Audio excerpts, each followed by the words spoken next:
consecuencia, el artículo 35 y el tercero transitorio permanecen en los términos del dictamen.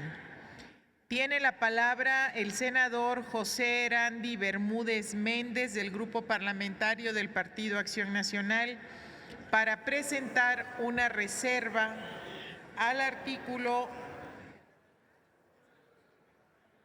84 para reformar el párrafo séptimo.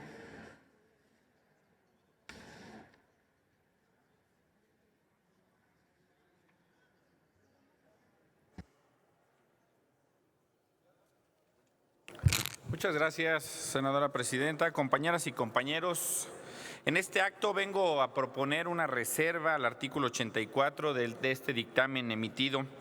Y ante esta situación que se plantea, rechazamos enérgicamente esta figura al considerarla que es una medida que está tendiendo más al gobernante que sea popular y no tanto a que el gobernante tome realmente su papel como estadista que este país requiere.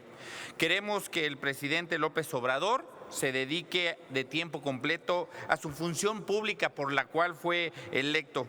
Una revocación de mandato a la mitad del sexenio va a distraer al gobierno, al poder legislativo, a las administraciones de la entidad federativa, porque ahora incluso los gobernadores van a tener que legislar en esto. Entonces tendríamos un país donde habría campañas cada 3 años con una intensidad tan grande que tendríamos un gran derroche de dinero y de recursos públicos que este país los requiere para programas sociales, para infraestructura, para salud, para otro tipo de cuestiones.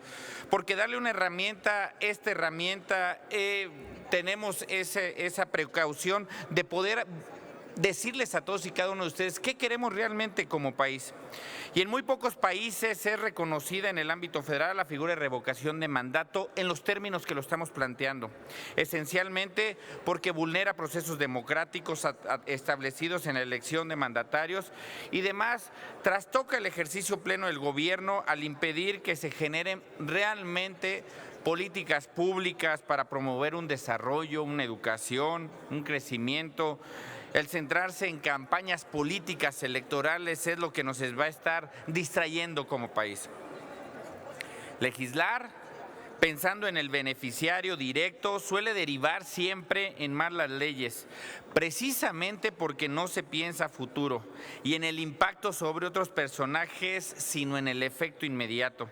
Y hacerlo bajo el influjo del momento, del acto, menos. Hoy tenemos una gran oportunidad de que podamos legislar, pero legislemos ese traje a la medida para estas futuras generaciones. Han tomado en cuenta que la mayoría de los gobernadores y los 3 últimos 4 presidentes de la República arribaron a su encargo logrando solamente la mayoría relativa. Reflexionen, porque ustedes saben bien en esto qué se traduce. En la práctica, los gobernantes necesariamente deben de tomar medidas, todos los ejecutivos deben de tomar medidas que por su índole son impopulares. Por ejemplo, el tema de las pensiones, como se los decía hace un rato, el tema de los impuestos, pero que son absolutamente necesarias para el país. Y difícilmente algún gobernante o un gobernador, el presidente de la República, va a tener esa capacidad de tomar estas medidas impopulares. Es como una empresa. En la empresa, si el directivo tiene que tomar una medida impopular para poder salvar a la empresa, la va a tomar porque ahí no hay esta democracia. Pero en este caso, tú vas a estar pensando siempre en ser popular y no en dar resultados como país. Otra cosa preocupante es el proceso de situación en el caso de que nuestro presidente o cualquier presidente pierda la revocación. Es por eso es este motivo de esta reserva. Debemos de cuidar esos detalles elementales, las exigencias mínimas. ¿Qué es políticamente y jurídicamente necesario para nuestro país? Un ejemplo de la frivolidad e irresponsabilidad es que no ha podido responder con sensatez a la pregunta, ¿qué pasa realmente? ¿Qué pasa si realmente se da la revocación de mandato? ¿De veras ha pensado el partido en el gobierno qué pasa si realmente se da la revocación de mandato?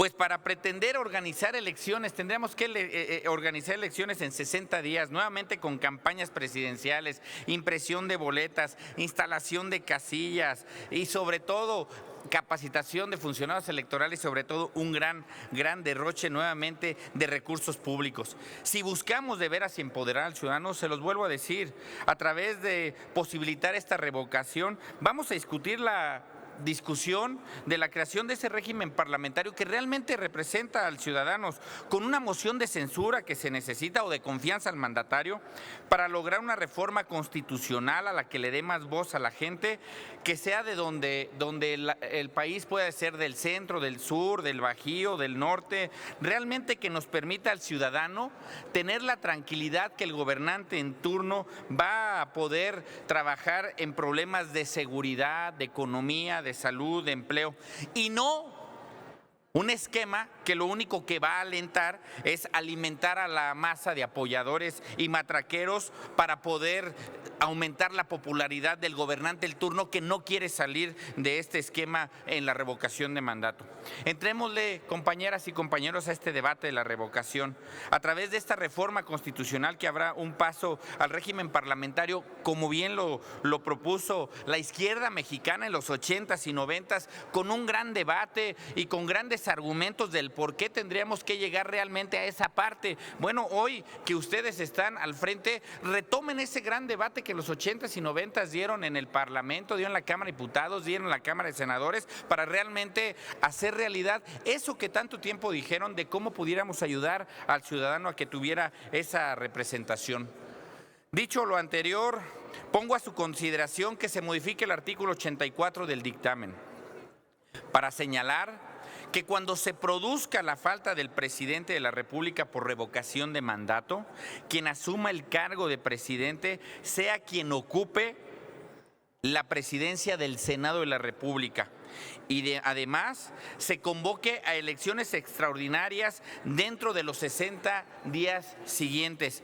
A esto los invito. Yo creo que al país hay que decirlo, y más allá del calor del debate y de las emociones que embargan a muchos senadores y senadoras en este día en el salón. Realmente hemos pensado qué pasaría si en el 2022 se configura el tema de la revocación de mandato. Realmente se han puesto a pensar qué pasa si la ciudadanía realmente da y que el presidente López deje la presidencia de la República. ¿Sí han pensado en eso? De veras, se los digo con el mejor ánimo que pensemos en esta situación, porque déjenme decirles algo, yo en lo personal se los digo, creo que al país no le convendría en la crisis que nos enfrentamos, en los momentos en cual el presidente ha manifestado de cómo recibió la presidencia de la República. Fíjense nada más todo lo que tendría en juego el que no tuviéramos al presidente, al que sea, hoy el presidente López, el día de mañana otro presidente. ¿Realmente como país estamos preparados en el tema de ingresos tributarios para sostener realmente una crisis política? ¿Estamos realmente lo suficientemente fuertes para sostener el gasto que requiere este país si tuviéramos una crisis política? ¿Hemos pensado realmente en esta parte que al país nos debe interesar? En el tema de la salud, que tenemos graves problemas, en el tema energético, que estamos teniendo graves problemas. ¿Hemos pensado cómo se comportarían los mercados cuando tuviéramos esta situación si llegara a pasar? A eso los invitamos a que reflexionen, compañeras y compañeros senadores. A eso los invitamos. De veras, no lo tomemos como un tema de capricho de que si voté a favor o que si voté en contra. Veamos el grave riesgo que puede tener este país y sus futuras generaciones con esto que estamos proponiendo. Hoy hay esquemas que a los ciudadanos ya le permiten votar cada 3 años. Y que la elección intermedia en la Cámara de Diputados le da esa posibilidad al presidente de refrendar su continuidad, y que probablemente en los 3 primeros años hoy el presidente López está tomando a lo mejor medidas que son dolorosas e impopulares, pero que pueden ayudar, pero que no trastoca el mandato de su periodo por los 6 años y que se ve reflejado solamente en los 3 años para la elección de diputados federales, y puede cambiar la composición de la Cámara de Diputados, pero ya hizo grandes reformas en favor de este país. A eso los invito, compañeras y compañeros, a que pensemos realmente qué queremos, de veras, a que pensemos si realmente es un tema de darle revocación y el grave problema que tendríamos en el tema económico, en otros tipos de problemas que si llegamos a tener una crisis política. A eso los invito a que hagamos esa reflexión. Es cuanto, senadora presidenta. Agradezco, compañeras y compañeros senadores, su atención.